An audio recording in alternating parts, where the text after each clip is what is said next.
আমার সঙ্গে যেটা হয়েছে এটা কারা করেছে এটা এখন ওইভাবে বলা সম্ভব না। তবে আমি ছিলাম অন্ধকারের ভিতরে, আমাকে নিয়ে যাওয়া হয়েছিল। তবে আমাকে শারীরিক কোনো টর্চার করে নাই, মানসিক মেন্টালি একটু টর্চার থাকলেও শারীরিক কোনো টর্চার করে নাই। তবে এটা আমার কাছে মনে হয় যে জন্য করছে জেলাস ফিল থেকে করছে কেউ হয়তো। আমি জাস্ট দেশের স্বার্থে কাজ করছি, কিন্তু কিছু মানুষ জেলাস ফিল করছে আমার কাছে মনে হয়েছে। তারা জেলাস ফিলের জায়গা থেকে তাদের যে পদক্ষেপ নিয়ে আমাকে আটকানোর জন্য যেটা করার প্রয়োজন তারা হয়তো সেটা করছে, কিন্তু আমি মনে করি যে আমাকে আটকায় আসলে লাভ নেই। আমি আগেও কোনো রাজনৈতিক কোনো নেতা ছিলাম না, এখনও কোনো রাজনৈতিক নেতা না, তবে প্রতিবাদের ক্ষেত্রে আমি সবসময় সোচ্চার। এখন যদি ডক্টর ইউনূস কোনো ধরনের কোনো ভুল পদক্ষেপ নেয়, আমি এর বিরুদ্ধে সবার আগে আমি হাত তুলব ইনশাআল্লাহ। এবং এর পরবর্তীতে কোনো সরকার এসে যদি আবার জুলুম নিপীড়ন করে তার বিপক্ষে আমি হাত তুলব। তবে আমার কোনো ধরনের কোনো কারোর প্রতি কোনো সন্দেহ নাই। যারা যা করছে এটা তাদের ব্যক্তিগত দুর্বলতার কারণে করছে।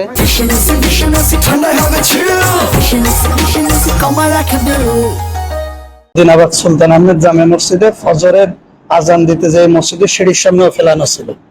তারপর লোকজন ধরে আপনারা ভিতরে নিয়ে যায়, যাওয়ার পরে থানায় ফোন দেওয়ার সাথে সাথে স্যার চলে আসেন তার টিম নিয়ে, এসে উনি থেকে হাসপাতালে নিয়ে আসছে। পরবর্তীতে আমরা মসজিদের ওখানে চাই যে ওনার মানিব্যাগে মানে পকেটে এই মানিব্যাগটা পাই।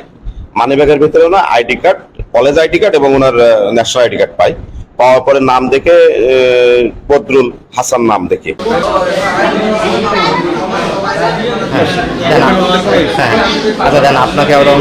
মাগরিবের নামাজের পর থেকে সে হচ্ছে ময়লাবোতা মসজিদে ত্রাণ কাজের সাথে জড়িত ছিল, ওইখানে ত্রাণ প্যাকেজিং করতেছিল। এবং আমাদের পাওয়া রিপোর্ট অনুযায়ী আমরা জানি উনি 11:10 মসজিদ থেকে বের হয় এবং 11:19 উনি হচ্ছে ওইখান থেকে রয়্যালের মোড় দিকে যাওয়া একটা অটোতে উনি ওঠে এবং অটোতে উনি স্বেচ্ছায় ওঠে। এরপরে থেকে আমরা হচ্ছে ওনাকে আর ওনারা কোনো খোঁজ পাই না। থেকে পুলিশের অ্যাক্টিভিটিস ছিল, মানে ওদের মৌখিক যে একটা কথা ছিল, কিন্তু আমরা ওইভাবে মাঠ পর্যায়ে ওদের কোনো অ্যাক্টিভিটিস দেখি নাই। ওরা বলছে যে আমরা কাজ করতেছি। ওদের সম্পূর্ণ টিম নাকি শুধুমাত্র কদরুলকে খুঁজে বের করার জন্য কাজ করছে।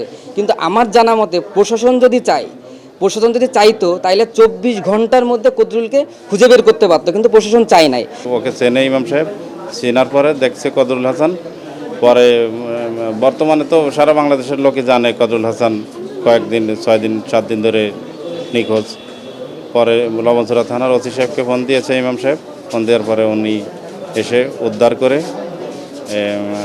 ইমাম সাহেবও আসছিল সাথে, এখানে নিয়ে আসছে খুলনা মেডিকেল কলেজে। কদরুল হাসান হচ্ছে মহসিন কলেজে, হাজী মহসিন কলেজের ইসলামিক স্টাডিজের 3য় বর্ষের ছাত্র। বৈষম্য বিরোধী ছাত্র আন্দোলনে খুলনায় সে একটা গুরুত্বপূর্ণ ভূমিকা পালন করেছে। আন্দোলনের সাথে সে সক্রিয়ভাবে জড়িত ছিল। এত বড় একটা আন্দোলনের পরে সে যে একটা নেতৃত্ব পর্যায়ে ছিল ছাত্রদের মধ্যে, তাকে যে এইভাবে হঠাৎ করে হারায় যেতে হবে বা গুম হবে, এটা আমাদের সন্দেহের বাইরে ছিল।